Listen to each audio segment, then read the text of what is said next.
Hello बच्चों, क्या हाल चाल। तो देखो, पिछले लेक्चर में हम लोगों ने किया था कि इलेक्ट्रिक फील्ड कैसे निकालते हैं, इलेक्ट्रिक फील्ड इंटेंसिटी क्या होता है, और अगर कोई हमारे पास पॉजिटिव या निगेटिव चार्ज है और उसके वजह से किसी पॉइंट P पे जो कि Q से R दूरी पे है, तो वहां पे इलेक्ट्रिक फील्ड कैसे फाइंड करते हैं और इलेक्ट्रिक फील्ड इंटेंसिटी का मान कैसे ज्ञात करते हैं। ठीक है, तो आज के लेक्चर में हम लोग देखने वाले हैं कि इलेक्ट्रिक फील्ड को हम लोग वेक्टर फॉर्म में किस तरीके से रिप्रेजेंट करेंगे, सदिश निरूपण देखेंगे विद्युत क्षेत्र का। तो चलो हम लोग आज का लेक्चर जो है वो शुरू करते हैं। तो उससे पहले कुछ बेसिक बातें कर लेते हैं। देखो, पिछले क्लास में जो पढ़े थे उसका थोड़ा सा रिकैप लेते हैं। देखो बच्चों, अपने पास क्या है कि एक पॉजिटिव चार्ज है प्लस Q, उससे R दूरी पे एक पॉइंट है P, और यहां पे हमें क्या करना है, इलेक्ट्रिक फील्ड फाइंड करना है, विद्युत क्षेत्र ज्ञात करना है। तो हम लोग क्या करेंगे कि यहां पे एक टेस्ट चार्ज ले आएंगे Q0 और देखेंगे कि इस प्लस Q के वजह से इस Q0 पर टेस्ट चार्ज पे कितना फोर्स लग रहा है। तो आप जानते हो कि टेस्ट चार्ज हम लोग क्या करते हैं, पॉजिटिव लेते हैं। ठीक है, तो इस प्लस Q के वजह से इस प्लस Q0 पे क्या होगा, इधर की ओर फोर्स लगेगा, इधर की ओर फोर्स लगेगा। ठीक है, इधर की ओर फोर्स लगेगा। ठीक है, और इस फोर्स का वैल्यू कितना होगा, इस फोर्स का वैल्यू होगा Q0 बाई आर स्क्वायर। बहुत बढ़िया, F इक्वल टू के Q0 बाई आर स्क्वायर। ठीक, अब हमें क्या चाहिए, यहां पे इलेक्ट्रिक फील्ड चाहिए, इलेक्ट्रिक फील्ड चाहिए। पॉइंट P पे इलेक्ट्रिक फील्ड का वैल्यू क्या होगा, तो हम जानते हैं कि इलेक्ट्रिक फील्ड इक्वल टू होता है F बाई Q0। ठीक है, तो F का वैल्यू अपने पास आया के Q0 बाई आर स्क्वायर। ठीक है, और उसके बाद डिवाइड करना है Q0 से, तो यहां पे Q0 से डिवाइड करो, Q0 कैंसिल, तो E का वैल्यू आ गया के Q बाई आर स्क्वायर। तो ये हमारा आ गया था इलेक्ट्रिक फील्ड का वैल्यू। ठीक है, उसी तरीके से, और इसका जो डायरेक्शन होगा, देखो इस डायरेक्शन में होगा, फोर्स इधर है तो इलेक्ट्रिक फील्ड का डायरेक्शन भी इधर होगा। ठीक, अब जरा ध्यान से सुनो, यहां पे अपने पास एक माइनस Q चार्ज है और यहां भी पॉइंट P पे हमें क्या करना है, इलेक्ट्रिक फील्ड फाइंड करना है। तो बच्चों यहां फिर से हम एक टेस्ट चार्ज ले लेंगे। ठीक है, टेस्ट चार्ज ले लेंगे Q0, और हम देखेंगे कि इस माइनस Q के वजह से इस Q0 पे कितना फोर्स लग रहा है। तो अब जो फोर्स लगेगा वो अट्रैक्शन फोर्स होगा और इस डायरेक्शन में लगेगा। ठीक है, चार्ज की तरफ लगेगा, और इस फोर्स का भी वैल्यू वही होगा के Q0 बाई आर स्क्वायर। ठीक, चूंकि हमें इलेक्ट्रिक फील्ड चाहिए इस पॉइंट पे, ए इलेक्ट्रिक फील्ड इंटेंसिटी, तो क्या करेंगे हम, इसमें Q0 से डिवाइड कर देंगे, चूंकि F बाई Q0 होता है इलेक्ट्रिक फील्ड, तो Q0 से डिवाइड करो तो आ गया के Q बाई आर स्क्वायर। तो आप देख रहे हो कि चाहे पॉजिटिव चार्ज रखो चाहे निगेटिव चार्ज रखो, यहां पे फॉर्मूला तो यही आ रहा है के Q बाई आर स्क्वायर। लेकिन बच्चों आपको ध्यान रखना है कि इधर देख रहे हो फोर्स इस डायरेक्शन में लग रहा है। ठीक है, ऑपोजिट डायरेक्शन में, जब निगेटिव चार्ज है तो फोर्स इस डायरेक्शन में लग रहा है। तो आपको बस यहां पे ये याद रखना है कि अगर कोई पॉजिटिव सोर्स चार्ज हो, पॉजिटिव सोर्स चार्ज हो, तो इससे जो इलेक्ट्रिक फील्ड का डायरेक्शन होगा, इलेक्ट्रिक फील्ड का डायरेक्शन होगा, वो फोर्स किधर लग रहा है, फोर्स लग रहा है इधर, रेडियली आउटवर्ड, इधर लग रहा है। तो इसका जो इलेक्ट्रिक फील्ड का डायरेक्शन होगा वो रेडियली आउटवर्ड होगा, यानी चारों तरफ लगेगा लेकिन बाहर की ओर होगा। ठीक है, बाहर की ओर होगा, इसको हम लोग बोलते हैं रेडियली आउटवर्ड, आउटवर्ड। ठीक है, रेडियली आउटवर्ड। और माइनस Q के वजह से अगर अपने पास कोई माइनस Q चार्ज है, तो हमने देखा था कि फोर्स किधर लग रहा है, चार्ज के डायरेक्शन में लग रहा है, तो उसी डायरेक्शन में इलेक्ट्रिक फील्ड होगा, तो ये हो जाएगा रेडियली इनवर्ड, ठीक है, इस डायरेक्शन में होगा तो इसे हम लोग बोलते हैं रेडियली इनवर्ड, इनवर्ड बोलते हैं, ठीक है। तो इतना बात हम लोग पिछले लेक्चर में भी कर चुके थे। अब क्या करना है कि यहां पे जो इलेक्ट्रिक फील्ड है उसका हमें वेक्टर फॉर्म चाहिए, ठीक है, वेक्टर फॉर्म। तो चलो देखते हैं क्या हो सकता है। देखो ध्यान से, होगा क्या बच्चों कि जैसे यहां पे हमारे पास कोई चार्ज है Q, अभी पॉजिटिव है या निगेटिव है कुछ भी है, कोई मतलब नहीं है। मैंने आपको कूलम्ब्स लॉ में बताया था कि अगर वेक्टर फॉर्म लगाते हो तो वहां पे चार्ज को विथ साइन लिखना, पॉजिटिव है तो पॉजिटिव साइन लिखना, निगेटिव है तो निगेटिव साइन लिखना। तो यहां पे कुछ भी चार्ज हो, पॉजिटिव या निगेटिव, कोई फर्क नहीं पड़ता है। यहां से आर वेक्टर पे एक हमें क्या करना है, इलेक्ट्रिक फील्ड फाइंड करना है, ठीक है। तो हम क्या करते हैं, यहां पे एक ले लेते हैं टेस्ट चार्ज Q नोट, ठीक है। अब एक की इस Q के वजह से इस Q नोट पे फोर्स लगेगा इधर की ओर, ठीक है। और इस फोर्स का वैल्यू कितना होगा बताओ, ये फोर्स लगेगा ना इधर की ओर, फोर्स लगेगा, ठीक, फोर्स लगेगा। अगर मैं इस फोर्स का वैल्यू आपसे पूछूं F तो क्या होगा, आप बताओगे क्या, एकदम आसान सी है बात है, के क्यू नोट और बट्टा में क्या हो जाएगा, बट्टा में हो जाएगा आर वेक्टर का स्क्वायर, ठीक है, आर वेक्टर का स्क्वायर होगा, ठीक है, आर वेक्टर का स्क्वायर होगा।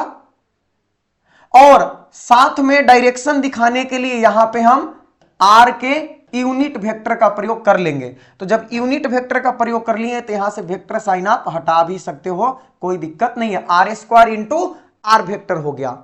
अब जरा ध्यान से देखो, मैं अगर यहां पे एफ वेक्टर फाइंड करूं तो इसको लिख सकते हैं k q naught by r square, और यूनिट वेक्टर होता है r vector by magnitude of r, ठीक है। तो एफ वेक्टर इक्वल टू अपने पास आ गया k q naught by r cube into r vector, ठीक है, ए आ गया, आर वेक्टर आ गया। अब हम जानते हैं बच्चों कि जो इलेक्ट्रिक फील्ड है, इलेक्ट्रिक फील्ड वो होता है एफ बाई क्यू नोट। तो हमारे पास एफ कितना है, एफ हमारे पास है k q naught by r cube. तो इसमें क्यू नोट से भाग देंगे तो हमारे पास इलेक्ट्रिक फील्ड आ जाएगा के क्यू बाई आर क्यूब, के क्यू बाई आर क्यूब, और साथ में रहेगा आर वेक्टर, ठीक है। तो यहां पे वेक्टर फॉर्म में इलेक्ट्रिक फील्ड का वैल्यू आया के क्यू बाई आर क्यूब, और साथ में आया यहां पे आर वेक्टर।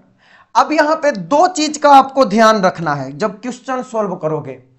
ये जो Q है, पहली बात आपको यहां पे विथ साइन लिखना है, विथ साइन, ठीक है, विथ साइन।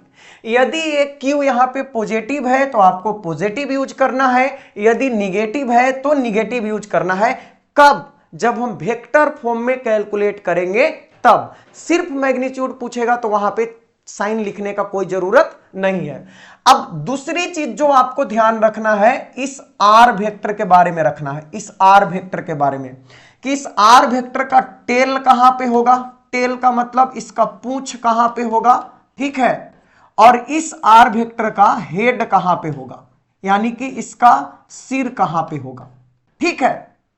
तो ध्यान रखना है कि इसका टेल उस चार्ज पे होगा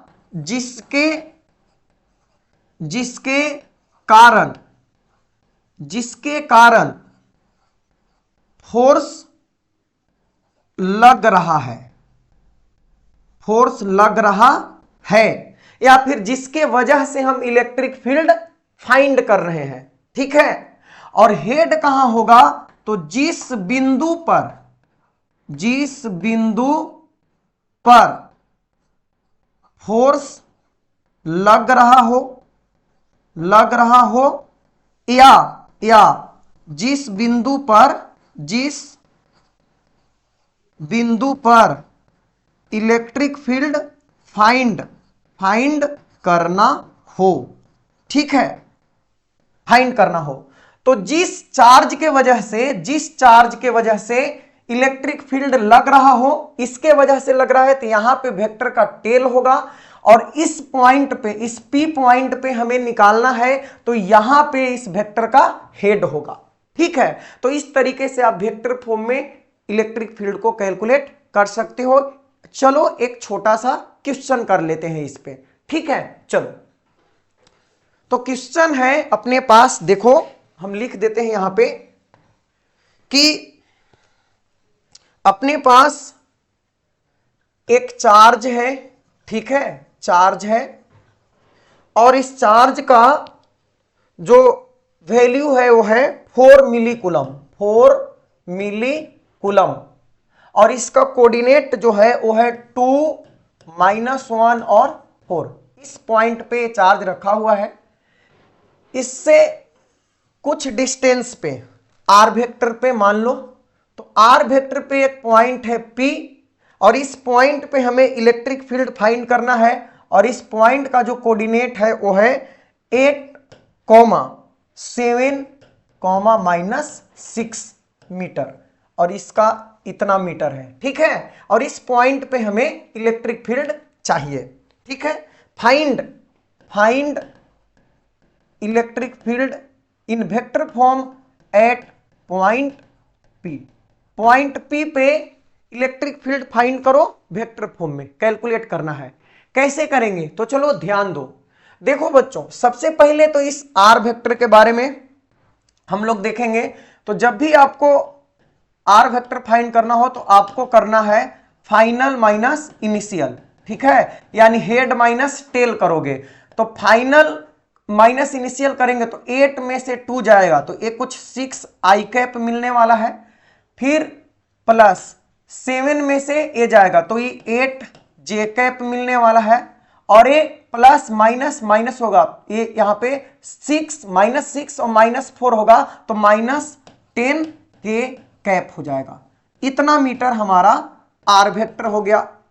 अब यदि हम इस आर का मैग्नीट्यूड कैलकुलेट करें तो कोई बड़ी बात नहीं है, आराम से कर लेंगे। 6 का स्क्वायर प्लस 8 का स्क्वायर प्लस 10 का स्क्वायर, तो करोगे तो ये 36, 64 यानी कि √200, तो ये आ जाएगा 10√2 मीटर।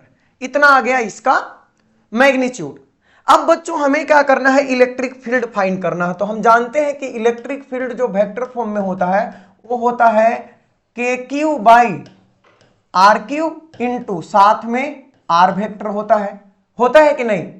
तो अब आप क्या करो कि इलेक्ट्रिक फील्ड के लिए वैल्यू पुट करो KQ, तो यहां पे पुट कर देते हैं K का वैल्यू 9 × 10⁹ न्यूटन मीटर स्क्वायर पर कूलम्ब स्क्वायर। साथ में Q है, Q का वैल्यू कितना है, 4 मिली कूलम्ब है, तो 4 × 10⁻³ कूलम्ब हो जाएगा यहां पे, और साथ में R3। R कितना आया अपने पास, 10√2 मीटर, तो इसको कर देंगे 10√2 मीटर का क्यूब इंटू साथ में मीटर क्यूब भी हो जाएगा, और यहां पे रहेगा आर वेक्टर। ठीक है, अब इसको सोल्व करना है, तो सोल्व करना कौन सी बड़ी बात है। ठीक है, आराम से कर लेंगे। तो ये हो जाएगा 9 चौके 36। ठीक है, अब ये मीटर क्यूब से अगर काटें तो यहां पे आर वेक्टर भी किस में आएगा, आर वेक्टर भी मीटर में ही आएगा, मीटर में, तो मीटर क्यूब से मीटर और मीटर स्क्वायर दोनों कैंसिल हो गया। ठीक है, और ये 1 कूलम्ब से 1 कूलम्ब कट जाएगा, तो 36 गुने 10⁻³ 9 में से 3 जाएगा तो ये 6 बचेगा। ठीक है, ऊपर में बचा न्यूटन और यहां पे 1 कूलम्ब बचा, तो न्यूटन पर कूलम्ब, और नीचे क्यूब करोगे तो ये हो जाएगा 10⁻³ 10⁻³ और √2 का क्यूब करोगे तो 2√2 आ जाएगा। ठीक है, तो अब इसको सिर्फ सोल्व कर लेना है। इलेक्ट्रिक फील्ड का वैल्यू कितना आएगा, 2 से 18 बार में काट देंगे, 18 दूनी 36, और ऊपर में बच जाएगा 3 जाएगा तो 10⁻³ और नीचे में बच जाएगा √2 न्यूटन पर कूलम्ब। लेकिन देखो साथ में आपके पास आर वेक्टर है, इसे छोड़ना नहीं है, नहीं तो फिर कोई मतलब नहीं रहेगा। तो आर वेक्टर लिखना है और आर वेक्टर का वैल्यू हमारा कितना आया है, देखो तो आर वेक्टर का वैल्यू आया है 6i cap plus 8j cap minus 10k cap, ठीक है, इतना। उसके बाद न्यूटन पर कूलम, ये हो गया हमारा आंसर। तो इस तरीके से आप वेक्टर फॉर्म में इलेक्ट्रिक फील्ड का वैल्यू फाइंड कर सकते हो, या इलेक्ट्रिक फील्ड इंटेंसिटी का, ठीक है। तो ये था आज का लेक्चर, कैसा लगा जरूर बताना, और फिर मिलते हैं इसी तरह के एक शानदार लेक्चर में। वीडियो पसंद आया हो तो जरूर लाइक करें और अपने दोस्तों के पास भी शेयर करें। Thanks for watching.